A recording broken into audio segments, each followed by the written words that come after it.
Continuing the next video clip of discounting techniques in capital budgeting, terminal value method. Terminal value method is the only method where we use compound value factor table and discounting factor table. First, you should understand the meaning of terminal value. See, terminal value is used in special cases. Suppose you think that it's a plantation company. The company is initially investing. Initial investment is 10,000 crores of rupees. It's a plantation company, and they are doing agricultural production, and it is investing 10,000 crores. Its anticipated investment in a project is 10,000 crore in the beginning of the year 2020, January 1. So they are going to invest on January 1, 2020, 10,000 crores by taking a land on lease. Okay, now taking a land on lease, 50 acres of land they had taken on lease, for which they require 10,000 crores. This 10,000 crore they are invested in leasing this 50 acres of land where they are growing trees and various other agricultural produce. In the other ground portion, they are planting some reaps and other vegetables, and in the available space they are putting certain other agricultural products also, apart from the fast growing trees. Now, this company, they are going to get a return for the next 5 years at the rate of 4,000 crores. So this is the example. 4,000 crores they are going to get the return. 2020 December 31st they are anticipating a return of 4,000 crores rupees. First year. Second year they are going to get 4,000 crore, that is 2021. Then third year 2022 December they are getting 4,000 crores. Fourth year again 23 4,000 crores. Fifth year 2024 4,000 crores. This is the case. In these type of companies, they may not require much investment or working capital in the concerned years. In the sense, in the first year 4,000 crore, they may not require like production company or manufacturing company using this 4,000 crore for their working capital or payment of dividend or for some other purpose. They don't require any sort of funds. They are depending on some other source. So this 4,000 crores will be kept idle by the company, isn't it? So in order to avoid that, what they are going to do is that they are going to reinvest in a bank. What? Every year they get the return. So they had approached a bank where they are going to reinvest every year return. This 4,000 crores they are again going to reinvest. Okay. Suppose you think that this 10,000 crore they are taken at the rate of 10% discount factor. K is 10%. But now they are going to reinvest in the bank at the rate of 6% interest. So this 4,000 crore first year return they are reinvested in another bank. Second year return they are reinvesting in another bank. So assume that the same percentage interest.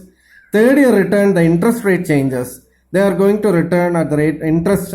They are going to reinvest at 8%, and like that it goes. Every year return they are reinvesting at different percentage of why the interest rate may change. That possibility is there because of the inflation and other factors.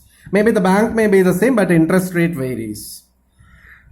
So unlike other problems, here the difference is that they are not keeping the money idle, or they are not utilizing the money. What they are doing, the return they are reinvesting. So we will find out compound value or interest rate value for the reinvestment using the compound value factor and find out the total return. Then what we are doing, we have to find out the net present value of the total return. This is all the example of this terminal value method. Anyway, you understood that in every year return they are going to reinvestment at a particular interest rate for which they are getting compound rate of interest. And one important point here is that 4,000 crore they are receiving in the first year they cannot reinvest for the 5 years because this 4,000 we are getting at the year end, first year end. That means this 4,000 they will be reinvesting only for the next 4 years because 5 years the project will end. This 4,000 they will reinvest for 3 years. This project they will reinvest for 2 years. This project they will reinvest for 1 year. But the last year the return will be same because they don't have the time to reinvest. So this point you should take into consideration. Now what is the acceptance rule of this terminal value method? Present value of total return is greater than present value of outflow. You have to accept the project. Present value of total return is less than project value of outflow. You have to reject the return. Present value of total return is equal to present value of total outflow. It is the indifferent stand taken by the company. They may or may not accept the project. Okay. So let us take that example, same example, the plantation example. As I told, every year a company is getting a return of 4,000 crore. Initial investment is 10,000 crore. That you could see from the question which I am going to send it by scan copy. 10,000 crore. I already explained in the example that 10,000 crore is the initial investment. 4,000 crore they are getting every year. And they are reinvesting. First 2 years they are reinvesting for 6%. Next 3 years they are reinvesting for 8%. So for first 4 years, you could see the column, this is a columnar tabulation. In the fourth column I had written, for 4,000 they could reinvest only for 4 years. This also I mentioned.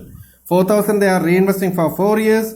Like that, in the descending order it will come. This 4,000 for 3 years, 4,000 for 2 years, 4,000 for next 4,000 for 1 year.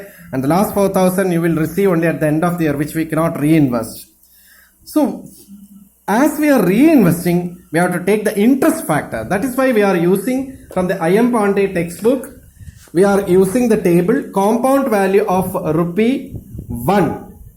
Why? Because we are going to get interest on the reinvestment. So take this table A, compound value of rupee 1, interest rate is 6%. So you are taking 6%. We are reinvesting for 4 years. So fourth year value, we are finding it out under the 6%. The value is 1.262. That I am writing it here. Next case you take 4,000. We are reinvesting for 3 years at 6%. So 6%, 3 years, its value is 1.191.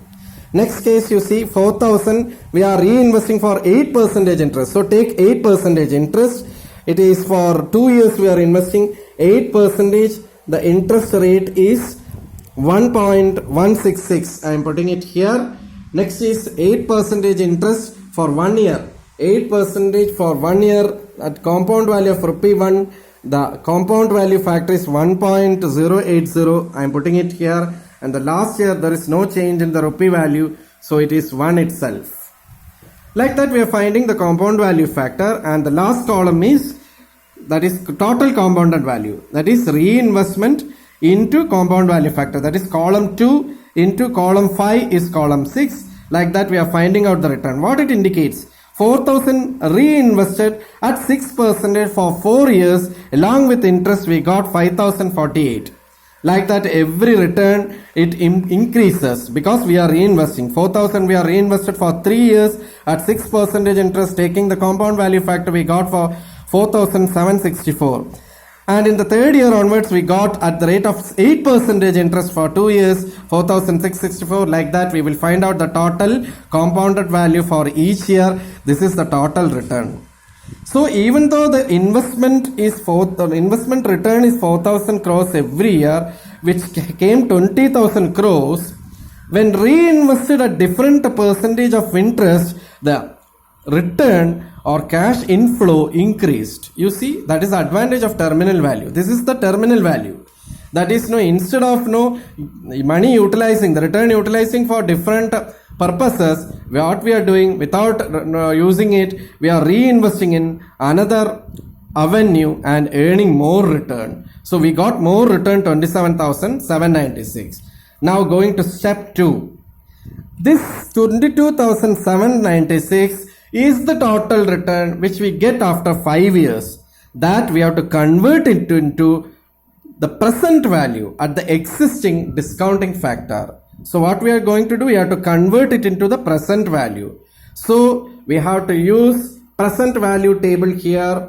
from the financial management textbook. I am taking present value factor. Present value rupee 1 factor you have to take because it's a single amount. Okay, so table C, present value factor at 10%. Here in the question it is mentioned, or in the example I had mentioned, the company had taken the loan or invested at the rate of 10% cost of capital. So 10% we are taking in the present value of rupee 1 table for how many years we take? We take for 5 years, because in the 5th year we are finding out the present value. So it is 0.621. 0.621 is the, what is this 0.621? 0.621 is the present value of rupee 1 at 10% interest for 5th year. So with this value we have to convert this return. We are finding the 22,796 at the present value. So 0.621 into 22,796, we will get the present value 14,156.31 or 33 crores. So what is it? Initial investment, though it is 10,000 crores, by reinvesting in another avenue every year return, we are getting the present value of 14,156.31 crores. Means present value of total return 14,156 crores. 14,156 crores is definitely greater than the present value of cash outflow, which is 10,000 crores.